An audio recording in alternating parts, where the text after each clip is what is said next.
Hello friends, welcome to Mrs Samba சமையல். இன்னைக்கு நான் செஞ்சு காட்ட போகிற ரெசிபி என்னன்னு பார்த்தீங்கன்னா, கருப்பு சுண்டலை வச்சு மட்டன் குழம்பு மாதிரி உங்களுக்கு ஒரு குழம்பு செஞ்சு காட்ட போகிறேன்.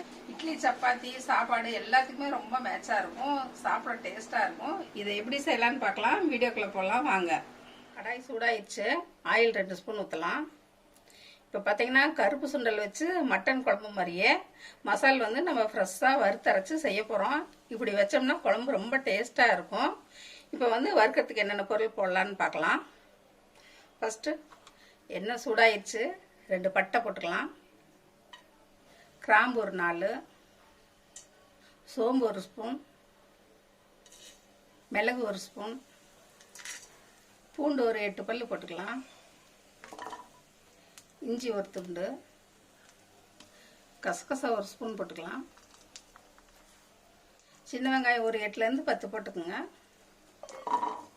திருவண்ண தேங்காய் 1 கப் போட்டுக்கலாம். ஆயிலே நல்லா வதக்கலாம். இந்த மசாலா பார்த்தீங்கன்னா நல்லா வாசமாக பக்கத்து வீட்டு கறி குழம்பான்னு கேட்குற அளவுக்கு வாசம் இருக்கும். நம்ம சோம்பு 1 ஸ்பூன் போட்டிருக்கோம், மிளகு, பட்டை எல்லாமே நம்ம மட்டன் குழம்புக்கு போடுற மசாலா தான். எல்லோரும் கத்திரிக்காய் புளிக்குழம்பு தான் வைப்பாங்க சுண்டல் போட்டு.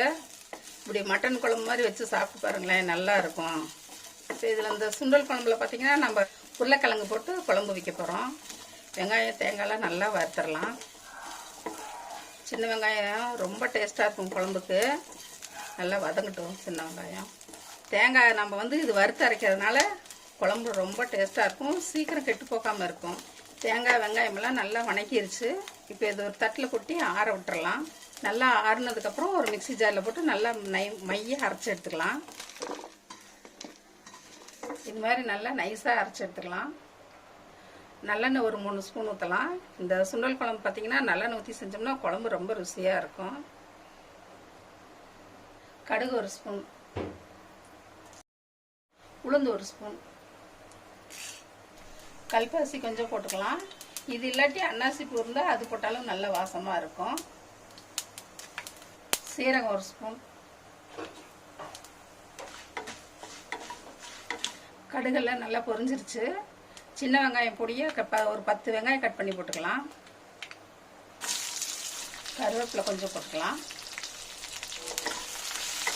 இது எல்லாம் ஒன்றா போட்டு நல்லா வதக்கிடலாம். வெங்காயம் சின்ன வெங்காயம் வந்து நல்லா வதங்கினா தான் குழம்பு அதிகமாகும். நம்ம தாளிக்கு போட்ட மசாலா பொருளெல்லாம் இப்போ நல்லா வாசமாக இருக்குது. வெங்காயம் நல்லா வதங்கிடுச்சு. நம்ம வறுத்து அரைச்சி வச்சதை இப்போ போட்டுடலாம் மசாலெலாம்.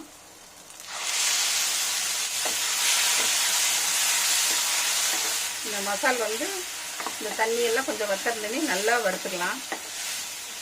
நம்ம இது வணக்கிறதுலே வந்து ஆயில் நல்லா பிரிஞ்சு மேலே வர்ற அளவுக்கு நம்ம நல்லா வணக்கிக்கலாம். மசாலெலாம் நல்லா வதக்கியாச்சு. 3 தக்காளி அரைச்சி வச்சுருக்கோம், அதை ஊற்றிடலாம்.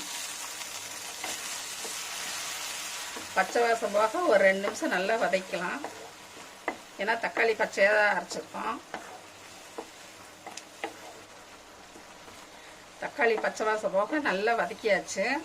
மஞ்சத்தூள் ஒரு 1/4 ஸ்பூன், குழம்பு மிளகாத்தூள் ஒரு 2 ஸ்பூன் போட்டுக்கலாம். உப்பு தேவையான அளவு போட்டுக்கலாம். கருப்பு சுண்டல் குழம்புக்கு நம்ம உருளைக்கிழங்கு பொடியாக நறுக்கி போட்டோம்னா கறி குழம்பு மாதிரியே இருக்கும். ஒரு உருளைக்கிழங்கு பெரிய உருளைக்கிழங்கா 1 போடுறேன். இப்படி பொடியாக கட் பண்ணி போடுங்க, சீக்கிரம் வெந்துடும். இப்போ உருளைக்கிழங்கு வந்து நம்ம பச்சையாக தான் போட்டிருக்கோம், கொஞ்சம் வேக வச்சுக்கலாம். நல்லா மசாலாம் ஒன்றா படுற மாதிரி பரட்டி விட்டுடலாம்.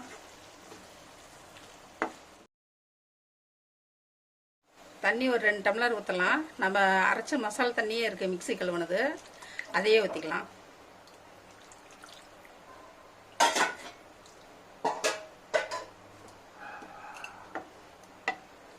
உருளைக்கிழங்கு நல்லா வேகட்டும், கொஞ்ச நேரம் மூடி வச்சிடலாம். ஒரு 10 நிமிஷம் மூடி வச்சு வேக விட்டுடலாம், சரியாக இருக்கும் டைமு. 10 நிமிஷம் ஆயிடுச்சு. உருளைக்கிழங்கு வெந்திருக்கும், திறந்து பார்த்துடலாம். நல்ல மணமாக இருக்குது, கறி குழம்பு வாசம். நல்லா திக்காக கிரேவி நல்லா இருக்குது.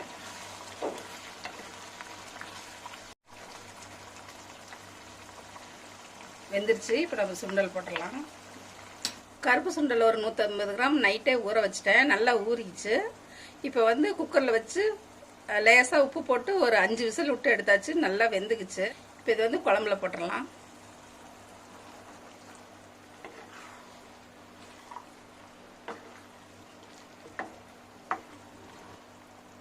நல்லா கிளறி விட்டுறலாம். இன்னொரு 1/2 கப்பு தண்ணி ஊற்றிக்கலாம். குழம்பு ரொம்ப திக்காக இருக்குது. இப்போ கொஞ்சம் தண்ணி ஊற்றி கரெக்டாக வச்சுக்கலாம் குழம்பு பதத்துக்கு. உப்பு சரியாக இருக்கான்னு பார்த்துட்டு பத்தலைன்னா கொஞ்சம் போட்டுக்கலாம். உப்பெல்லாம் கரெக்டாக இருக்குது. ஒரு கொதி வந்தால் போதும். அடுப்பு ஆஃப் பண்ணிடலாம். ரொம்ப டேஸ்டான மட்டன் குழம்பு மாதிரியே இருக்கக்கூடிய கருப்பு சுண்டல் குழம்பு உருளைக்கிழங்கு போட்டு நம்ம வச்சுருக்கோம். இப்போ மூடி வச்சு ஒரு 5 நிமிஷம் வேகட்டும். 5 நிமிஷம் ஆயிடுச்சு. குழம்பு நல்லா கொதிச்சிருச்சு. எண்ணெய் பிரிஞ்சு மேலே வந்துச்சு. வாசம் பாருங்கள் எவ்வளோ சூப்பராக இருக்குது. இப்போ கொத்தமல்லி இலை போட்டுடலாம் கடைசியாக. அடுப்பு ஆஃப் பண்ணிடலாம். இந்த குழம்பு பார்த்திங்கன்னா சப்பாத்தி இட்லிக்கு எல்லாத்துக்குமே ரொம்ப நல்லாயிருக்கும். சாப்பாட்டுக்கு அதை விட சூப்பராக இருக்கும். இந்த குழம்பு நீங்களும் உங்கள் வீட்டில் செஞ்சு சாப்பிட்டு பாருங்கள். ரொம்ப ருசியாக இருக்கும். இப்போ இந்த குழம்பு வந்து ஒரு பவுலுக்கு ட்ரான்ஸ்ஃபர் பண்ணிடலாம்.